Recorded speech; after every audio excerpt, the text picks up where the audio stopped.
ഇക്കാൻ്റെ വീട്ടിലെ ഒരു മരിപ്പുണ്ടായിരുന്നു. അപ്പോൾ അങ്ങനെ ഖബറടക്കാൻ വേണ്ടി പോയതാണ്. അവിടുത്തെ ആദ്യത്തേക്ക് ക്യാൻസറായിരുന്നു. ഒരുപാട് ക്യാൻസർ പേഷ്യൻസ് വർദ്ധിക്കുന്നുണ്ട്.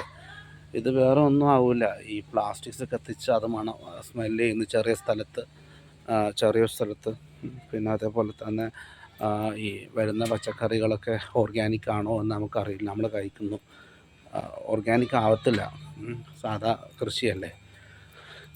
അങ്ങനെ അങ്ങനെയൊക്കെ ആയിരിക്കും ഈ പ്ലാസ്റ്റിക്സിലൂടെയും ഈ വിഷാംശങ്ങളുള്ള എന്താണ് പച്ചക്കറി കഴിക്കുന്നതിലൂടെയൊക്കെ ആയിരിക്കും ചിലപ്പോൾ നമുക്ക് അസുഖങ്ങൾ വരുന്നത്.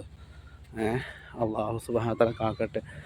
അപ്പോൾ ഈ സർക്കാർ തന്നെ ഈ പ്ലാസ്റ്റിക് കത്തിക്കുന്നതിന് അല്ലെങ്കിൽ പ്ലാസ്റ്റിക് അവിടെ ഇവിടെ എറിയുന്നതിനെതിരെ ഗവൺമെൻറ് ഏറ്റെടുക്കണം, പോലീസുകാരെ കയ്യിൽ ഏൽപ്പിക്കണം.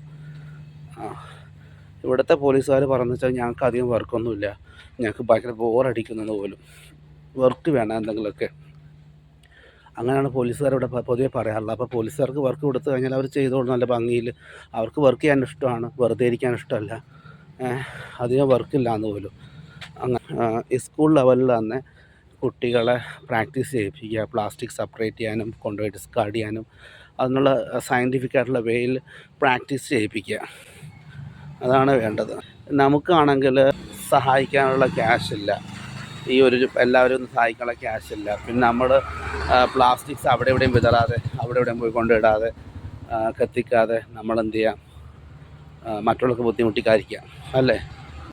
നിങ്ങൾ ലക്ഷദ്വീപ് കാണാൻ വരുന്നുണ്ടോ എങ്കിൽ എന്നെ കോൺടാക്റ്റ് ചെയ്യും, ഞാൻ നിങ്ങൾക്കുള്ള എല്ലാ സഹായവും ചെയ്യാം. ഫുഡ് ആൻഡ് അക്കോമഡേഷൻ ഉണ്ട്, നമുക്ക് പീസ് ഗാർഡൻ റെസിഡൻസിൽ ഗസ്റ്റ് ഹൗസ് ഉണ്ട്, അവിടെ സ്റ്റേ ചെയ്യാം. പിന്നെ അവിടെ നിങ്ങൾക്കുള്ള വാട്ടർ സ്പോർട്സ് ആക്ടിവിറ്റീസ് എല്ലാം ഞാൻ ഒരുക്കി തരുന്നതാണ്. നിങ്ങൾ വരിക കേട്ടോ. എന്നെ കോൺടാക്റ്റ് ചെയ്യാൻ എൻ്റെ നമ്പർ ഇതാണ്, ഇതിലുണ്ട് 9497369871. ഓക്കെ.